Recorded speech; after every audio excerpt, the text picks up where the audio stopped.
Chrisette Michele had many blessings bestowed upon her at the very beginning of her life. She was born into a loving family, raised with a strong spiritual foundation, and was gifted with a beautiful singing voice. Things were going well for many years, until an unpopular decision turned fans, family, and friends against her and nearly ended her life. American singer-songwriter Chrisette Michele Payne was born in Central Islip, New York, and grew up 30 minutes away in Patchogue with a sociologist's father and a psychologist's mother. Faith was, and to this day is, a very big part of Chrisette's life. She was, as she says, born in a pew. Both of her parents also played prominent roles in their Pentecostal church. Her mother was a choir director, and her father was a deacon. She sang for the first time in church at the age of 4, and at 9 years old, she would experience being filled with the Holy Spirit. Eventually, she would be made a peer leader, and then a praise and worship leader in her late teens. Chrisette wasn't raised on R&B at all. However, the musical genre would end up being the one to launch her singing career. After high school, she would continue her education in college and obtain a vocal performance degree. During that time, Chrisette put together a demo and sent it out to all of the record labels in the city. The A&R at Def Jam Recordings heard it and called her in for an audition. They signed her that day. Then, an amazing collaboration opportunity would come Chrisette's way. She became the featured artist on Jay-Z's track, Lost One, off his 2006 album, Kingdom Come. He wouldn't be the only one to make good use of Chrisette's talents. She would go on to be featured on many other tracks by Nas, The Roots, and Rick Ross. Chrisette's debut album, titled I Am, was released in June 2007. The album's lead single, If I Have My Way, peaked at number 24 on the R&B hip-hop songs chart. 3 other singles were released, including Best of Me and Love Is You, but it was the track Be Okay, featuring will.i.am, that would give Chrisette her first Grammy win for Best Urban Alternative Performance. In January 2009, Chrisette released the first track and title track off her sophomore album, Epiphany, which came a few months later. This song would effectively put Chrisette on the map.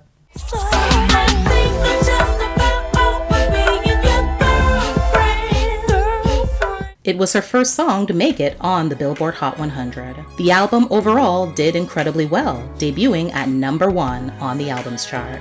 Like her debut album, several singles were also released off Epiphany, including What You Do, featuring Neo, Fragile, featuring Wale, and All I Ever Think About. The only other song that made any noise on the charts was Blame It On Me, which reached the number 28 spot on the R&B chart. Just a few weeks before Chrisette released her third album, she dropped a mixtape. Love Thy Brother was released in the early part of November 2010, followed by the LP, Let Freedom Reign, at the end of the month. The 2 singles that were released didn't garner much attention. Her second mixtape, titled Audrey Hepburn, an audio-visual presentation, was released in December 2012. It would serve as a bit of a teaser of what was to come on her next album, since it contained some songs that would be present on both projects. Chrisette would finally get some love on the charts again with the release of the second single off that album, called A Couple of Forevers.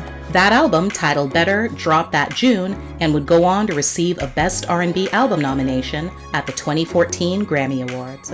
In November of that year, Chrisette released her first and to date only EP titled The Lyricist's Opus. She then surprised her fans by jumping headfirst into the reality TV world by joining the cast of R&B Divas LA for its second season. She wouldn't last long though. By the third season, she was over it and left midway through. By 2016, Chrisette was back with new music with the release of the single Steady. It served as the lead song from her 5th studio album, Milestone, which was released that June.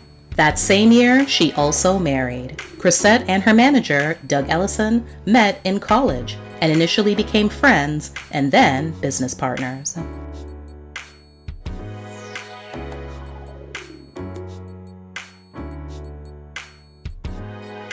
He actually played a significant role in getting her signed to her first deal. Then, things went all the way left.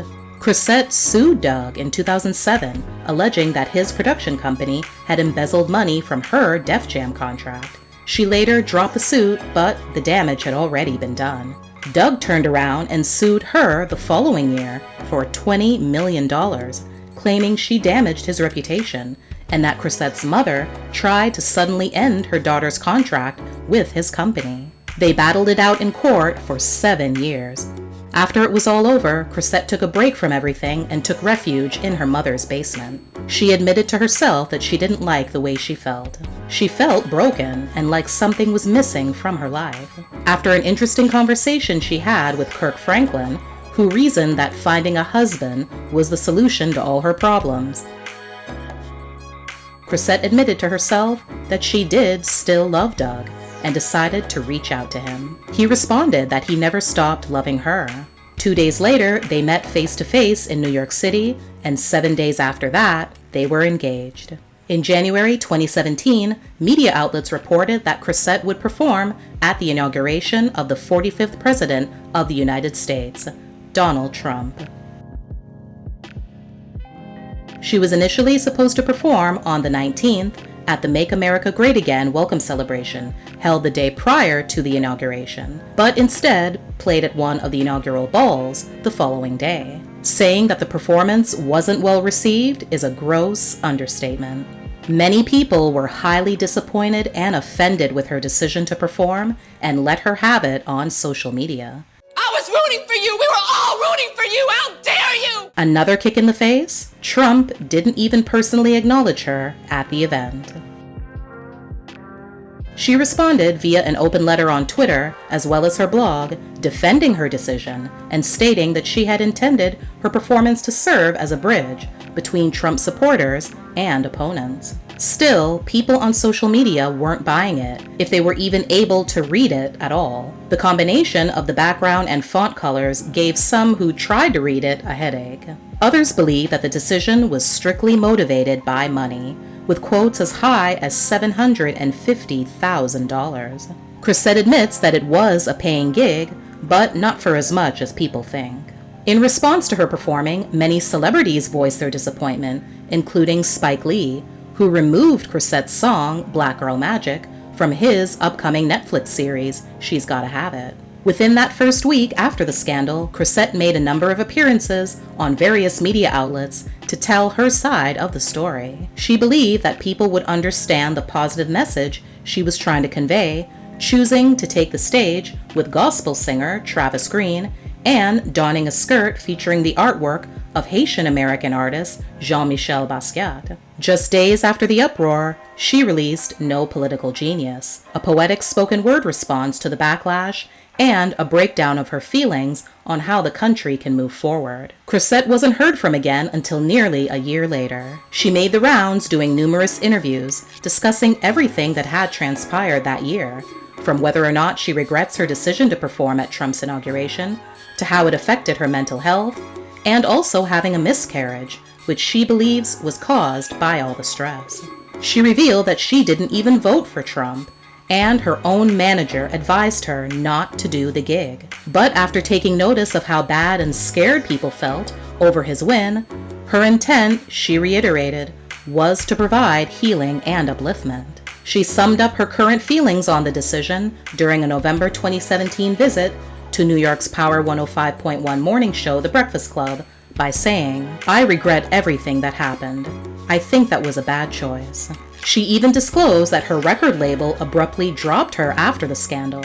Chrisette does have her own label, Rich Hipster, but she also had a distribution deal with Capitol Records. She didn't receive any warning and was completely shocked by the move, especially since she'd just finished a brand new album and was looking forward to putting it out. "I went from someone being revered and loved to facing putting out an album in the worst climate of my musical career. If social media wanted to pull me down, I guess they succeeded as it pertains to Capitol and Caroline Records. I go into the studio and literally pour out my heart and soul, and the label decides to walk away from me?" Chrisette's sixth studio album, titled Out of Control, dropped in 2018. In the summer of 2020, she released the song Wait. She wrote it right after filing for divorce the year before. Prior to the pandemic, Chrisette did have a brick-and-mortar clothing store in New York, but has since made everything available virtually. Her online boutique, called Moody, offers everything from jeans and sweaters to dresses and hats. She also runs an online community called thesistership.org. It's a safe space for women to come together to talk about whatever's going on in their lives and connect with others having similar experiences. In December 2021, Chrisette will be seen along with a host of other artists such as Lil' Kim, Jim Jones, and Karen Clark in the Nick Cannon directed VH1 Christmas film, Miracles Across 125th Street. Currently, Chrisette is working on a book titled The Red Tape. She spoke about it at length in an interview with Anthony O'Neill on his YouTube channel. It's all about the barriers that come between people and how it impacts our ability to effectively communicate with one another. She hopes to have an early 2022 release. Chrisette's also working on a new album that she intends to be the kind of music everyone can enjoy. The expected first single is aptly called Traitor. Obviously, it's kind of a play on words. Yeah. But it just talks about how I loved you so much. Yeah. And you cut me. You cut me. I want to forgive you. Is it okay? Can I forgive you? Because if I forgive you, I'm gonna love you again. You know, that's who I am as a person. It's like, we good? That's what I want to say to my people. Guys, can I come to the barbecue, please? Oh, man. You know?